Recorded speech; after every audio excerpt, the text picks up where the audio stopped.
আসসালামু আলাইকুম। আজকে আমি পাতা পিঠার একটা রেসিপি নিয়ে আসছি।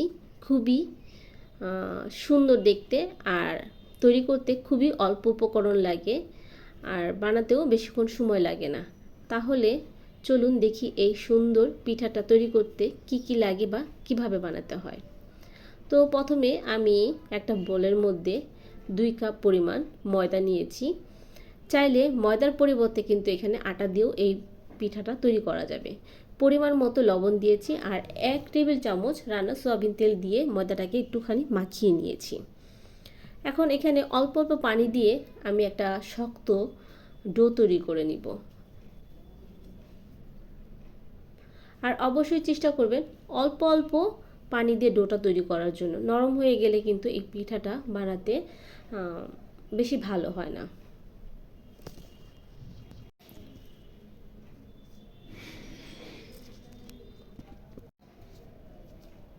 ডোটা করে আমি 20 মিনিটের জন্য ডোটাকে ঢেকে রেখে দিব। 20 মিনিট পর ফিরে আসছি। ডোটা খুব সফট হয়ে গেছে। এখন এটাকে আমি আরেকটু মেখে নিব, সফট করে নিব। তো মাখা হয়ে গেছে, এটাকে আমি এখন টুকরো টুকরো করে নিয়েছি। টুকরো করে নিয়ে এটাকে আমি একটা নিয়ে সুন্দর করে আবার ঢেকে রেখে দিব যেন শক্ত না হয়ে যায়। তো নেওয়া হয়ে গেছে। এখন আমি একটা রুটি তৈরি করে নিব।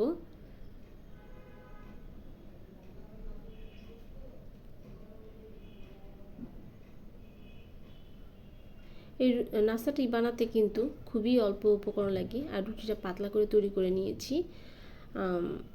ঘরে যা থাকে তা দিয়ে সুন্দর একটা নাস্তা তৈরি করে নেওয়া যায়। আর এই রুটিটাকে এখন আমি চারপাশে কেটে নিচ্ছি একটা পিজা কাটার দিয়ে।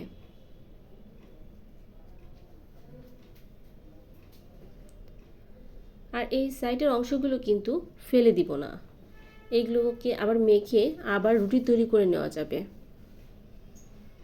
তো এইভাবে আমি কেটে নিয়েছি।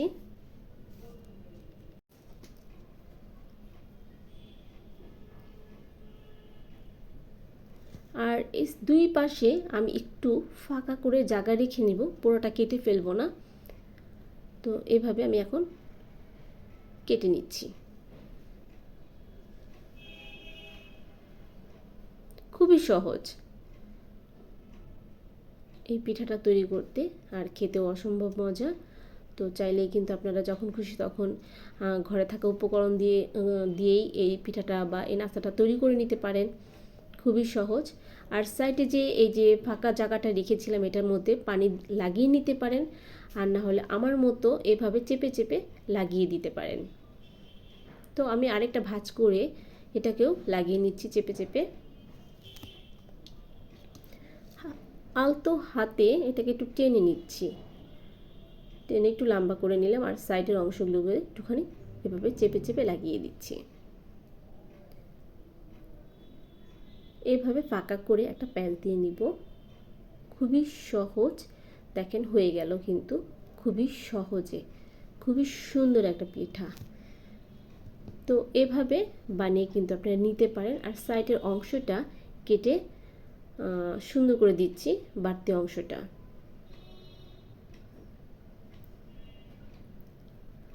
তো আপনাদের বোঝানোর জন্য আমি আরেকটা পিঠা তৈরি করে দেখাচ্ছি যেন আপনাদের সুবিধা হয়।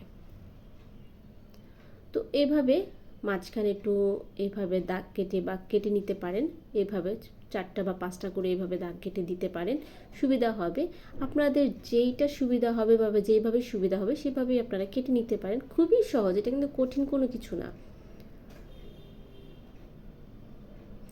আর সাইডে যে ফাঁকা অংশটা সেখানে পানি লাগাতে পারেন, নাও লাগাতে পারেন। তো এভাবে দিয়ে চেপে চেপে লাগিয়ে দিলাম, আরেকটা ভাঁজ করলাম, এভাবে চেপে দিলাম, একটু লম্বা করে টেনে নিচ্ছি আলতো হাতে। বেশি জোরে টানলে আবার নষ্ট হয়ে যেতে পারে। তো এভাবে একটুখানি লাগিয়ে নিচ্ছি, তারপরে ফাঁকা করে একটা প্যাচ দিয়ে দিব। খুবই সহজ এবং খুবই সুন্দর। তো এভাবে আমি কিন্তু 3-4টা করে বানিয়ে ভেজে নিব। একবারে সবগুলো ভেজে রাখলে কি হবে, লেগে যেতে পারে। তো চেষ্টা করবেন অল্প অল্প বানিয়ে ভেজে নেওয়ার জন্য। তো আমি এখন ফ্রাই প্যানে চলে যাচ্ছি বা চুলায় চলে যাচ্ছি। চুলায় একটা ফ্রাই প্যান দিয়েছি, পরিমাণ মতো তেল দিয়ে হালকা গরম করে নিয়েছি। বেশি গরম করলে উপরে কালার হয়ে যাবে, ভিতরটা নরম থেকে যাবে। তো এইভাবে সবগুলো পিঠা আমি এর মধ্যে দিয়ে দিচ্ছি, আর মিডিয়াম আঁচে পিঠাগুলোকে ভেজে নিব মুচমুচে করে। পিঠাগুলো কিন্তু ফুলে উঠেছে, দেখতে সুন্দর লাগছে।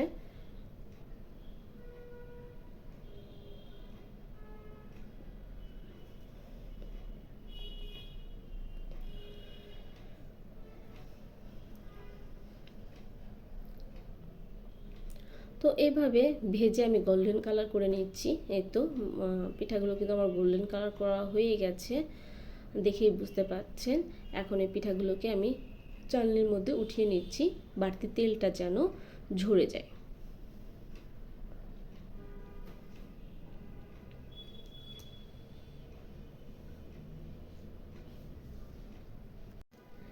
এভাবেই সবগুলো পিঠা আমি ভেজে নিব।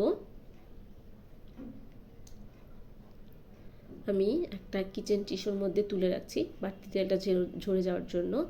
আর চুলায় একটা কড়াই বসিয়েছি, এর মধ্যে 1.5 কাপ পরিমাণ চিনি দিয়েছি, আর এর সঙ্গে দিব নর্মাল পানি 1.5 কাপ দিয়ে চিনিটাকে আমি জাল করে নিব আঠালো ভাব হওয়া পর্যন্ত। আর এর মধ্যে আমি দিয়ে দিচ্ছি 1 চামচ পরিমাণ লেবুর রস, তাহলে চিনিটা কি হবে, জমে যাবে না। চিনিটা কিন্তু জাল দেওয়া হয়ে গেছে, আঠালো আঠালো হয়ে গেছে, কিন্তু এখানে 1 তার বা 2 তারের মতো কোনো দরকার নাই, আঠালো হলেই নামিয়ে রাখলেই হবে। তো নামিয়ে রেখেছি, আর এর মধ্যে কিন্তু পিঠাগুলো সব আমার ভেজে নেওয়া হয়ে গেছে। দেখেন মাশাআল্লাহ, দেখতে খুবই সুন্দর লাগছে। আমি পিঠাগুলোকে দুইভাবে করব, একটা নর্মাল থাকবে আর একটা মিষ্টি আমরা চিনি শিরা দিয়ে করব। দুইভাবে খেতেই ভালো লাগে, ওইভাবে আপনার চিনি ছাড়া খেলে বা মিষ্টি ছাড়া খেলেও কিন্তু চা দিয়ে খেতে ভীষণ ভালো লাগে, আর এভাবে চিনি দিয়ে খেলে তো আর একটা মজা। তো যেভাবেই আপনাদের পছন্দ হয় সেভাবেই করে খেতে পারেন। তো আমি চামচের সাহায্যে চিনি শিরাগুলো উপর দিয়ে দিয়ে দিচ্ছি। আপনারা চাইলে কিন্তু ডুবিয়েও পিঠাগুলো দিয়ে চিনি শিরার মধ্যে ডুবিয়ে উঠাতে পারেন, সেটাও ভালো হয়। তো এই দেখেন মাশাআল্লাহ, দেখতে খুব সুন্দর লাগছে, আর খেতে তো ভীষণ মজা। আর পিঠাগুলো কিন্তু বেশ মুচমুচে, 2-3 দিন রেখে খেতে পারবেন। আর এই ভিডিওটি যদি আপনাদের ভালো লেগে থাকে তাহলে অবশ্যই আমার ভিডিওতে লাইক করবেন, শেয়ার করবেন।